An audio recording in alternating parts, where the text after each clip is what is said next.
So I remember back when I became a landscape photographer and I was watching all the big, great landscape photographers share the photos back then on 500 pixels. I was always like, there must be that one secret ingredient that all the professionals do to get their great photos. And if I become a professional, I would learn to know how they do it. Now here many years later, when I've become a professional photographer, I can tell you that there is no secret ingredient. One could argue you are the secret ingredient, just like in Kung Fu Panda, because you make unique photos. However, all photos contains a lot of small ingredients that put together makes for a fantastic photo, if you mix them right.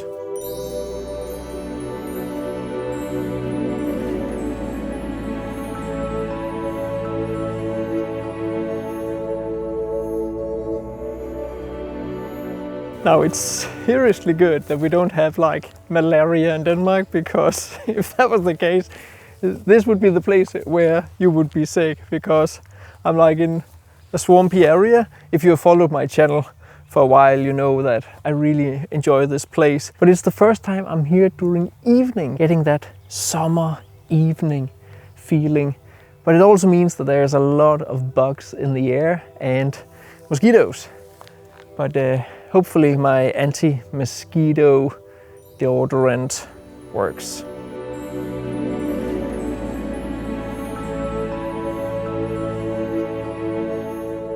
So the first of the ingredients that we need as landscape photographers is of course light. And this right here, while I still have time, is an exquisite example of how light just shapes a scene. So we have the light coming in from the side here, and as the sun moves, the light, as you can see, is in here. Just before it was a little bit more over here, but the light lights up this tree trunk right here, while the other tree trunks are dark. So I just captured a photo, you can see here, and you can see how the light changed a little bit, and I've also changed my framing a little bit too. But a beautiful little calm summer scene with a single tree among other trees being lit, and we have also a sunbeam here right in front to further tell the story of light shining in from the side, lighting this tree.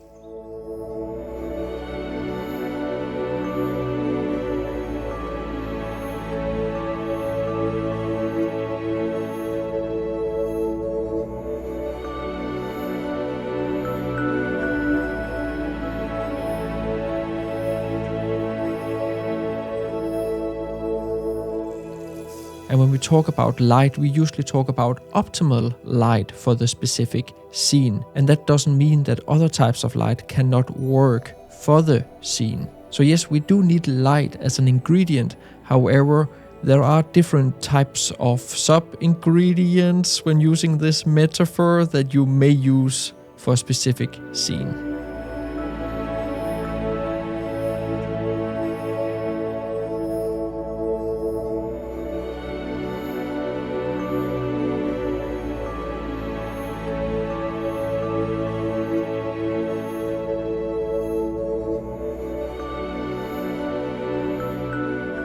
So I decided to move out into the open because it was getting a little bit annoying among those trees, and you've probably seen it like 100 times on my channel by now. Next ingredient is one of the things that wildlife photographers always have plenty of, and that is a subject. Like besides light, in that last photo, that tree trunk with the light on is the subject. Now, as wildlife photographers, they photograph animals, deer and so forth. I am in the deer park north of Copenhagen, but I've never, well, I have 1 or 2 photos with deers in them. But this one here is quite nice because over here, just at the edge of this forest, there are, let's see, 1, 2, 3, 4, 5, 6, 7 deer standing. And obviously you cannot see them here with my Osmo, but on my long lens, you can definitely definitely see them. And one of those deers is standing just in the light at the completely right place. And there it goes. There it moves. Damn it! But I did manage to both film it and get a photo or two. But it was actually really nice. So it is important as a photographer, whatever photo you're taking, that you have that subject, interesting subject, something that people want to look at. And yeah, that's it. Here's the photo.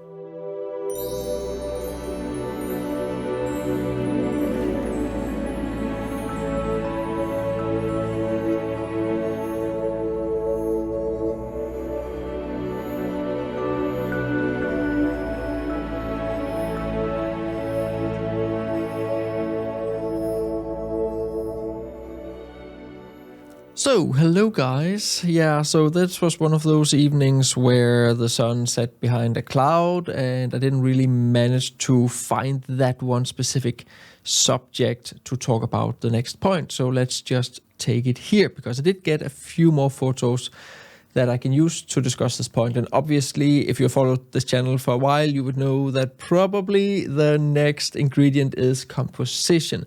So let's dive into the composition of the photos I've taken so far and a couple more. So when we talk about the tree, I've already covered it a little bit in the video. However, I just want to emphasize that because the light comes in from the left and it hits the tree obviously on the left and not on the right. If it was hitting the tree on the right, this composition wouldn't work. It's a little bit with portrait photography. You can see where I place myself when I'm talking to you. So it works here because my face is looking this way. However, if I placed myself with the face over here, then it would just look weird because I would be looking out of the frame.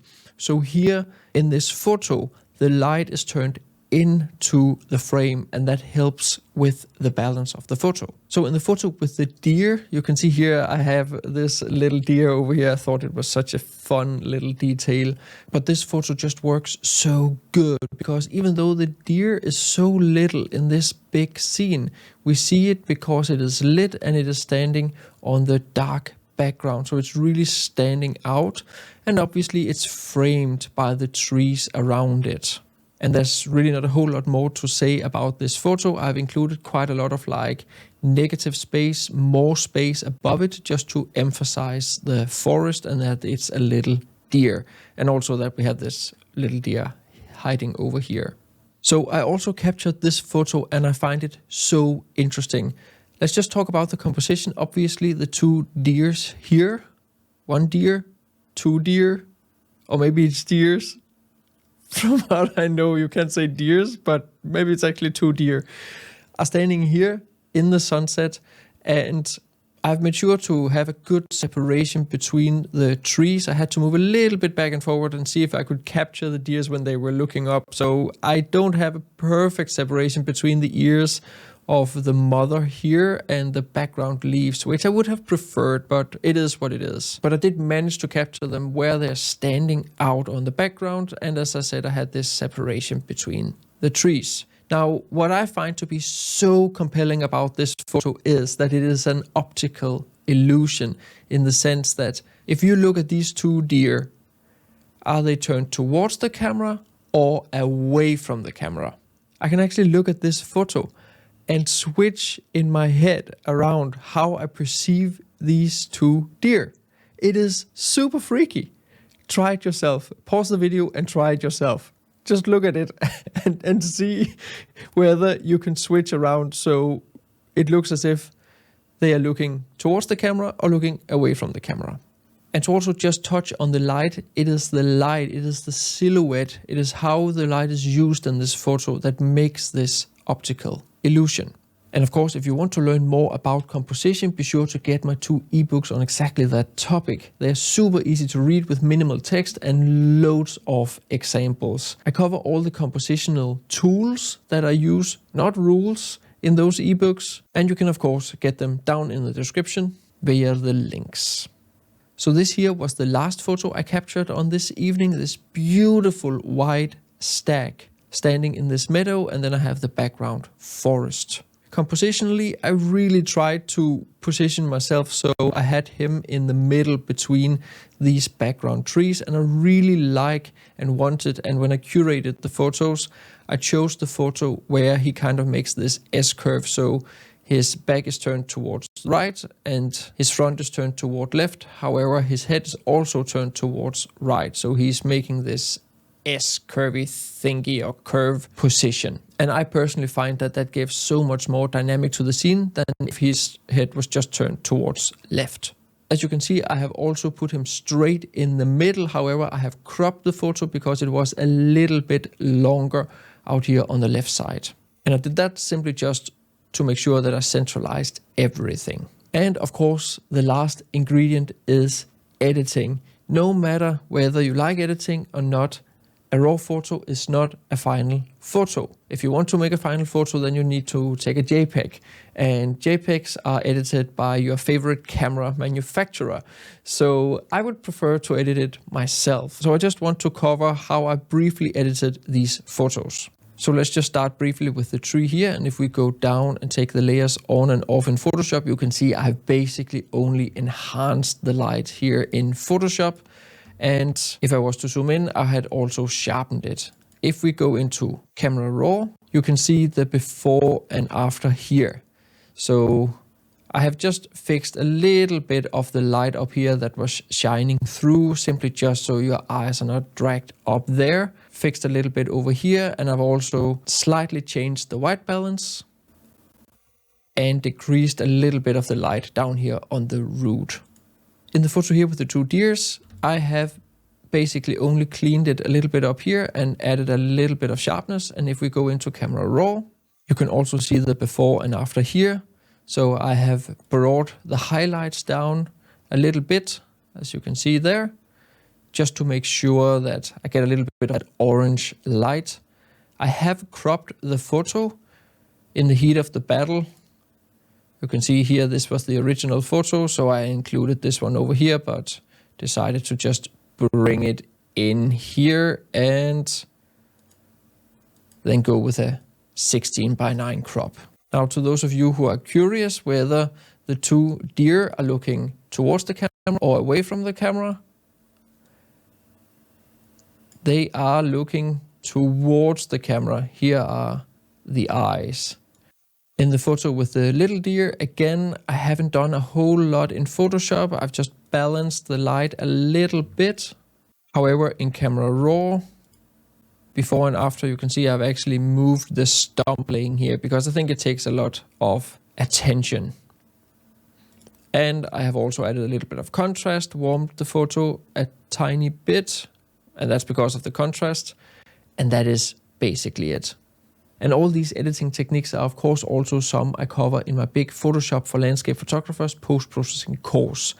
These specific techniques I show here are very simple because the photos don't need a whole lot of editing. And that is also an important thing to just realize. Sometimes they don't need a whole lot of editing. You don't need to put a lot of layers together and make like 25 layers in Photoshop if it doesn't need to. But it is what it is. There is also a link to my Photoshop course down in the description of the video. It is designed to be easy for beginners to get started, and there should be techniques all the way through to advanced photographers with really complex blending of layers and exposures and focus stacks and focal length blending, and how to deal with atmosphere and light. Everything within the philosophy of respecting the light and the atmosphere. Along with the ebooks, there's also a link to that down in the description. So let's just take the last one with the stack here, what I have done here. So you can see just added a little bit of contrast. And if we go into it, you can see that the background is a little bit out of focus, but the deer is nice and sharp. And I've added a little bit of sharpness here in Photoshop too. If we go into Camera Raw, here the before and after, that I have cleaned the photo somewhat. There was something over here that I've cleaned up. I've cleaned up these specular highlights up here in the background. I have also given the deer just a little bit more contrast. Basically, when you add contrast to a photo like this, and here's white, the background of course becomes darker and he becomes more bright. I have also darkened down these trunks here in the background so they don't take too much attention. And as you can see, the original crop was something like this here. But I decided to crop it simply just because he's standing in this side of the photo in the right side and he's looking towards right. So I had to crop it in to make sure that I respect the balance of the photo. Even though these trunks over here counterbalance him, his attention is towards right. So our attention will also go towards right. And that is why everything of interest in the photo is happening over here.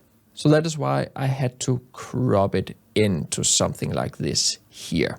As always, I would highly appreciate both a like and a comment. Subscribe if you want to see even more about landscape photography and want to learn more about it. Also a little bit of nature photography in the broad sense.